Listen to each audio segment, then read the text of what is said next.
السلام علیکم ورحمت الله وبرکاته. درنو لیدونکو خدای دې وکړي چې ټول روغ جوړ او د ښه صحت خاوندان به یاست. نن موږ تاسو ته طب پوهنځي درسونه په جریان دا ځل د طب پوهنځي د لومړي سیمسټر د بیولوژي مضمون څلورم درس را شروع کوو. په دې درس کې به موږ تاسې بیولوژیکي فکټورونه زده کوو، هغه ډولونه به زده کوو، د بیولوژیکي فکټورونو ارزښت او اهمیت به زده کوو چې څه ارزښت لري. په تېرو درسونو کې موږ تاسې بیولوژي تعریف، د بیولوژي څانګې، د بیولوژي اهمیت او د ژوندیو موجوداتو اساسي خواص زده کړي دي، هغه مو ویلي دي. په دې درس کې موږ تاسې د بیولوژیکي فکټورونو په باره کې لږ معلومات ترلاسه کړو چې بیولوژیکي فکټورونه څه شي دي. په دې درس کې موږ تاسو چې بیولوژیکي فکټورونه د هغه فکټورونه دي چې په یو محیط کې د ژوندي موجوداتو چارچاپیره موجود دي او دغه فکټورونه د ژوندي موجوداتو په مهمو او اساسي فعالیتونو کې د هغوی سره مرسته کوي. موږ وایو چې ژوندي فکټورونه پر دوه ډوله دي. بیولوژیکي فکټورونه پر دوه ډوله دي، یو ته ژوندي فکټورونه ویل کېږي، بل ته غیر ژوندي فکټورونه ویل کېږي. ژوندي فکټورونه ته په انګلیسي کې بایوټیک فکټورز ویل کېږي او غیر ژوندي فکټورونه ته په انګلیسي کې ابایوټیک فکټورز ویل کېږي. لومړی موږ تاسې بایوټیک فکټورز یا ژوندي فکټورونه وایو. په دې فکټورونو کې دا د طبیعت هغه ژوندي اجزاوې دي، یعنې د طبیعت ژوندي اجزاوې چې ژوند ولري ژوندي، هغه د ژوندي فکټورونو په نامه یادېږي. او بل د طبیعت غیر ژوندي اجزاوې چې ژوند نه لري، غیر ژوندي دي، هغه د غیر ژوندي فکټورونو په نامه یادېږي. په لنډ ډول سره د طبیعت ژوندي اجزاوې د ژوندي فکټور په نامه یادېږي او د طبیعت غیر ژوندي اجزاوې د غیر ژوندي فکټورونو په نامه یادېږي. اوس موږ تاسې وایو چې د ژوندي موجودات په یوازې ډول سره خپل ژوند ته ادامه نشي ورکولی، دوی نشي کولی چې په یوازې ډول خپل ژوند ته ادامه ورکړي. نو ژوندي موجودات مجبوره دي چې د خپل فزیکي محیط سره هم یو لږ ښې اړیکې ولري. موږ تاسې وایو چې د ژوندي موجوداتو یوه ګروپ په زیاتېدو سره کیدای شي بل ګروپ کم سي او یا هم زیات سي او یا هم کیدای شي له منځه ولاړ سي.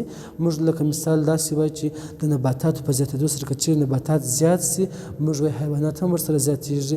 او که چیرې حیوانات زیات سي، مثال حیوانات خو نباتاتو استفاده کوي، که چیرې حیوانات زیات سي نو خو د ډېرو نباتاتو څخه استفاده کوي، نباتاتو د کمېدو سبب کېږي. همداسې که چیرې موږ تاسې حیواناتو ته راسو، حیوانات هم دغه رقم دي چې یو غوښه خوړونکي حیوانات دي چې غوښه خوري، بل واښه خوړونکي حیوانات دي چې واښه خوري. که د غوښه خوړونکو حیواناتو شمېر زیات سي، د واښه خوړونکو حیواناتو شمېر به کم سي. که چیرې د واښه خوړونکو حیواناتو شمېر زیات سي، د غوښه خوړونکو حیواناتو شمېر به هم زیات سي. په لنډ ډول سره زه دلته تاسو ته په دې ډول سره لیکم چې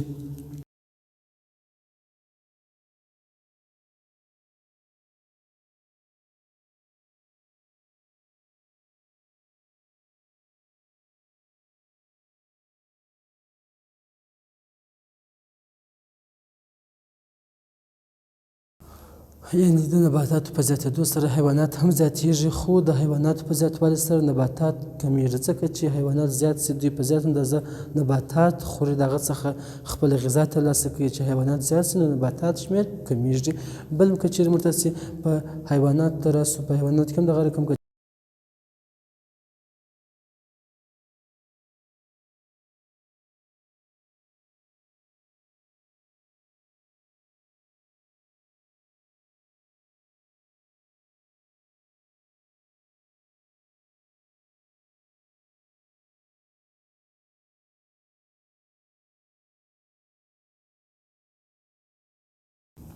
په لنډ ډول سره موږ ویلی سو چې د نباتاتو په زیاتېدو سره حیوانات هم زیاتېږي او د حیواناتو په زیاتوالي سره بیا نباتات کمیږي.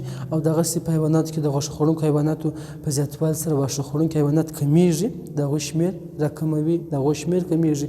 خو د واښه خوړونکو حیواناتو په زیاتوالي سره د غوښه خوړونکو حیواناتو شمېر هم زیاتېږي.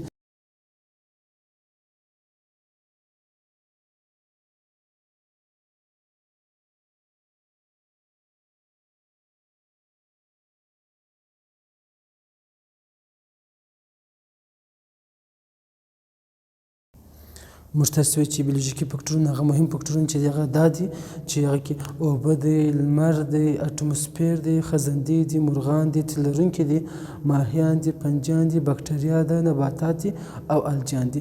دا د بیولوژي هغه مهم فکټورونه دي چې موږ تاسې به د خیر سره دغه هر یو په تفصیل سره وایو.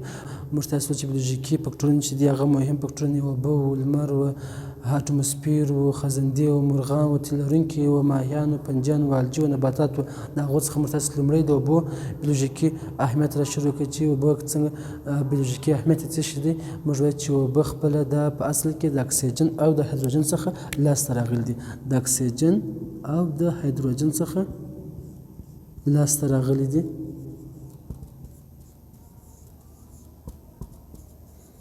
بل موږ تاسو وایي اوبه چې دي دا د پروتوپلازم د 15 څخه تر 15% برخه اوبو جوړه کړې ده. موږ تاسو په تیر درسو کې پروتوپلازم زده کړئ د 15 څخه تر 95% پورې د پروتوپلازم یې تشکیل کړی دی.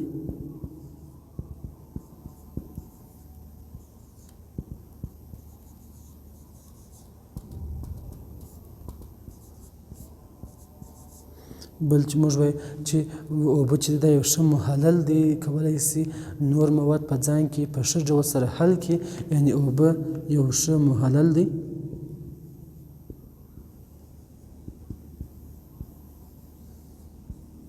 نباتاتو په ضیایي ترکیب فوتوسنتیز عملیه کې اوبه ډېر اهمیت لري. که چیرې اوبه نه وي نباتات خپله ضیایي ترکیب عملیه سرته نشي رسولی، یعنې د نباتاتو په ضیایي ترکیب کې دوی اهمیت لري. اوبه د نباتاتو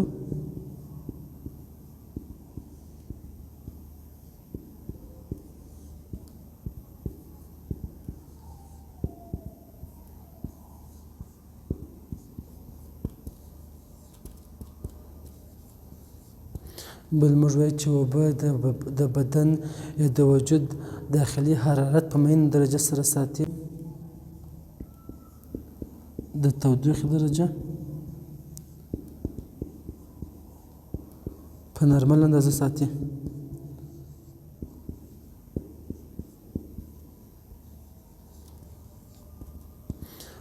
اوبه بیولوژیکي اهمیت څه چې اوبه خپله د اکسیجن او د هایدروجن څخه لاسته راغلي دي. د پروتوپلازم 15 څخه تر 95% پورې برخه دا اوبو تشکیل کړې ده. بل اوبه یو ښه محلل دی، په ځان کې کولی سي نور مواد په ښه ډول سره حل کړي. اوبه د نباتاتو په ضیایي ترکیب عملیه کې ډېرې مهمې دي. موږ وایو چې نباتات خپل خواړه د ضیایي ترکیب عملیه په واسطه لاسته راوړي. که چیرې په ضیایي ترکیب عملیه کې اوبه نه وي، هغه عملیه نه ترسره کېږي، نو نباتات خپل غذا نشي لاسته راوړلی. د نبات د له منځه تلو سبب کېږي. او د بدن د تودوخې د درجې په نرمه ساتلو کې هم اوبه زیات اهمیت لري. دا د اوبو بیولوژیکي اهمیت شو. ورپسې موږ تاسې د لمر بیولوژیکي اهمیت ته راځو. ورپسې موږ تاسې د لمر د رڼا یا روښنایي اهمیت ته راځو چې دا څه اهمیت لري. موږ وایو چې د لمر رڼا دا د ضیایي ترکیب د عملیې لپاره ډېره مهمه ده. لکه مخکې چې مو وویل اوبه هم د ضیایي ترکیب لپاره ډېرې مهمې دي، نباتاتو لپاره. او لمر چې دی دا هم د ضیایي ترکیب د عملیې لپاره چې په نباتاتو کې ترسره کېږي دا ډېر مهم دی.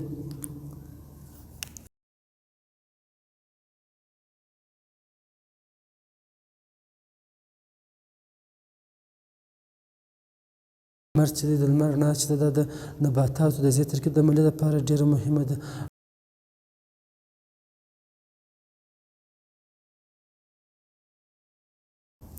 یعنې په طبیعت کې د ژوندیو موجوداتو دپاره د انرژۍ ښه سرچینه چې د هغه لمر دی.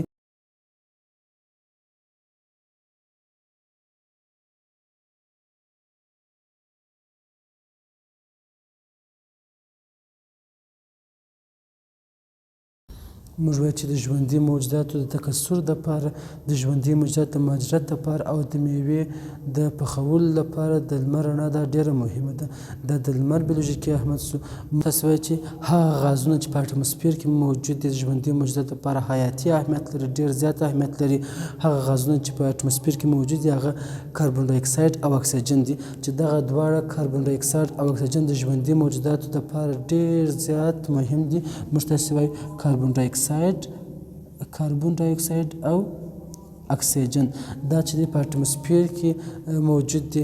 دغه دوه ډوله غازات د ژوندي موجوداتو لپاره ډېر مهم دي. یعنې کاربن ډای اکساید د نباتاتو لپاره په ضیایي ترکیب عملیه کې پکارېږي، مهم دي. د نباتات چې کله ضیایي ترکیب عملیه ترسره کوي کاربن ډای اکساید ته ضرورت لري. او انسانان یا حیوانات بیا د تنفس په عملیه کې چې کله دوی تنفس کوي ساه اخلي اکسیجن ګاز ته ډېر ضرورت لري، چې دا د اټموسفیر اهمیت. موږ تاسو وایي خاوره چې د ژوندي کوچني ژوندي موجوداتو لکه الجی، فنجي، بکټریا، وایرسونو او پروتوزوا د ژوند دپاره ډېره مهمه ده. دغه کوچني مایکرو ارګانیزمونه په هغه خاوره کې په ډېره اندازه پیدا کېږي چې په هغه خاوره کې عضوي مواد ډېر وي، یعنې مایکرو ارګانیزمونه په هغه خاوره کې پیدا کېږي چې د عضوي مرکباتو له مخې هغه خاوره غني وي. دا د خاورې اهمیت سو. نباتات څخه هم موږ تاسې استفاده کوو. موږ تاسې خپل ځینې ضرورتونه، خپل اړتیاوې د نباتاتو څخه هم ترلاسه کوو. نباتات چې دي دوی خپله غذا خپله لاسته راوړلی سي. بل موږ تاسې وایو چې نباتات په خپل ځان کې قندونه، پروټینونه، شحمیات لري او بل خبره دا چې په لږه اندازه سره ویټامینونه هم لري. نباتات بل ګټه یې دا ده چې د چاپېریال په ښایسته کولو کې هم د دې څخه ګټه اخیستل کېږي. چاپېریال مو را ښایسته کوي. دا د نباتاتو اهمیت سو. خزندې موږ تاسې وایي دا د فقاري حیواناتو له جملې څخه دي. دا د ګټې هم لري، خزندې تاوان هم لري، خو موږ تاسې وایي چې ګټې د تاوان په نسبت زیاتې دي. مثال په ځینې هېوادونو کې د خزندو څخه دوی د غذا په ډول استفاده کوي. مثال چې د کشپ څخه دوی د خوراک په ډول استفاده کوي، د هغه څخه تغذیه برابروي، غوښه ځینې ترلاسه کوي. بل موږ تاسې وایو چې ریټل سنیک یا زنګمار چې دی دا یو ډول خزنده ده. دا هم په ځینې هېوادونو کې خلک د هغه څخه د تغذیه د خوراک په ډول استفاده کوي. بل موږ تاسې وایو چې هندوستان هېواد د دغه خزندې د پوستکي څخه په کال کې 2.5 میلیونه ډالره عاید ترلاسه کوي چې دا د خزندو یو اهمیت سو. مرغان او الوتونکو ارزښت وایي چې انسان ته څه ارزښت لري. موږ وایو مرغان ځکه زیات ارزښت لري چې د مرغانو څخه هګۍ او غوښه ترلاسه کېږي. دغه د مرغانو هګۍ او غوښه په نړۍ کې د نړۍ په سوداګرۍ کې ډېر لوی ارزښت لري. مرغانو غوښه ډېره خوندوره او ډېره صحتمنده ده. هغه ځکه چې مرغانو په غوښه کې په ډېره اندازه سره شحمیات نشته، نو ځکه دا ډېر صحتمند خواړه هم موږ ته ویلی سو. بل موږ وایو چې د مرغانو د پوستکو څخه د څرمن په ډول کار اخیستل کېږي او د اضافي موادو څخه فضله توکو څخه یا د بڼکو څخه موږ تاسې وایو د څرمن ترلاسه کېږي او د فضله توکو څخه یا د سون توکي او کیمیاوي سره لاسته راځي. مرغان ضرر رسوونکي حشرات له منځه وړي، هغه خوري. دا د مرغانو بیولوژیکي اهمیت سو. موږ تاسې د تیل لرونکو حیواناتو ارزښت ته راځو. د تیل لرونکو حیواناتو ارزښت وایي تیل لرونکي چې د انسان سره ډېر نږدې اړیکې لري، ډېر نږدې ورته والی لري. د انسان د پیدایښت سره سم دوی دغه تیل لرونکي حیوانات اهلي کړي دي، د هغو څخه استفاده کوي. تیل لرونکو حیواناتو څخه مختلفې ګټې ترلاسه کېږي. یوه ګټه دا چې د هغو څخه غوښه ترلاسه کېږي، هغه غوښه یې خوړل کېږي. بل موږ تاسې مستې، پنیر، شیدې، کوچي دا ټوله د تیل لرونکو حیواناتو څخه ترلاسه کېږي او ژوندي موجود هغه څخه د غذا په ډول ګټه اخلي. تاسې وایي چې د فیل د غاښونو څخه ډېر قیمتي شیان جوړېږي او بل د بار وړلو لپاره هم موږ تاسې د تیل لرونکو حیواناتو څخه ګټه اخلو. د تیل لرونکو حیواناتو ارزښت سو. ماهیان هم غذایي ارزښت لري، هم اقتصادي ارزښت لري. غذایي ارزښت دا لري چې ماهیان ځینې کسان د هغه څخه د غذا په ډول ګټه اخلي. ماهیان خپل په ځان کې ویټامین A، ویټامین D او نور مهم مواد لري چې انسان دپاره هغه ډېر مهم دي. بل موږ تاسې ماهیان چې د اقتصادي اهمیت هم لري چې په هر کال کې د 18 میلیارده کیلوګرام په اندازه ماهیان بازار ته وړاندې کېږي، هغه استفاده کېږي د هغه څخه او د دغه څخه ماهیانو څخه په کال کې 800 میلیونه ډالرو په ارزښت عاید ترلاسه کېږي.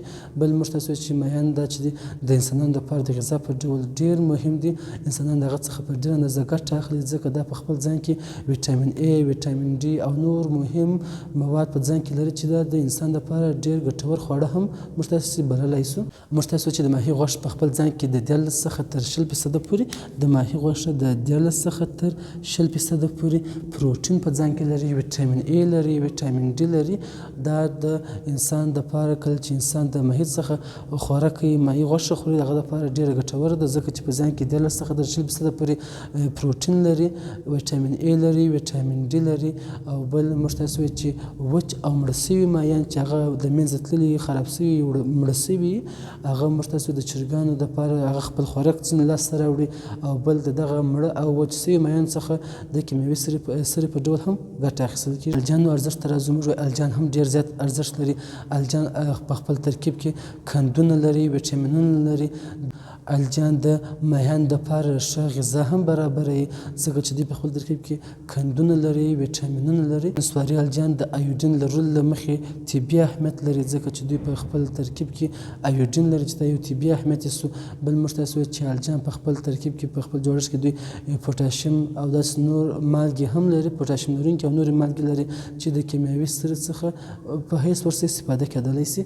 جان یوکاریوټیک یعنې د دوی چې دي حقیقي هسته لرونکي دي، څو حجروي دي او کلوروفیل نه لرونکي ژوندي موجودات دي. موږ وایو چې بنجان مړه جسدونه تجزیه کوي، هم ګټې لري هم تاوانونه لري. موږ تاسو وایو چې بکټریا ډېر کوچني وحیدالحجروي حجروي ژوندي موجودات دي چې دا په هر ډول محیط کې ژوند کولی شي، مثال په اوبو، په خاورو، په هوا کې ژوند کولی شي. بکټریا موږ تاسو وایو چې پر دوه ډول ده، هم تاواني بکټریاوې شته هم ګټورې بکټریاوې شته. بکټریا وایي په ګټورې بکټریا کې موږ تاسو وایو د هغه څخه انټي بیوټیک جوړېږي، د انټي بیوټیک په جوړولو کې استفاده کېږي. بل موږ تاسو د مستو او پنیر په جوړولو کې دغسې استفاده کېږي. بل ګټورې بکټریاوې موږ تاسو نبات لپاره هم وایو چې نبات کې د نبات په ریښو په غوټیو کې ګټورې بکټریاوې شته چې هغه د هوا نایتروجن په نایتریټ بدلوي او نبات خپل غذایي مواد ځینې لاسته راوړي. بل تاواني بکټریاوې دي چې هغه بیا په انسانانو او په ژوندي موجوداتو کې امراض تولیدوي. دا زموږ ستاسې نن ورځ درس و. په دې درس کې موږ تاسې د ژوندي موجوداتو هغه بیولوژیکي فکټورونه زده کړل. بیولوژیکي فکټورونه موږ تاسې وویل چې پر دوه ډوله دي، یو یې ژوندي فکټورونه و، بل غیر ژوندي فکټورونه و.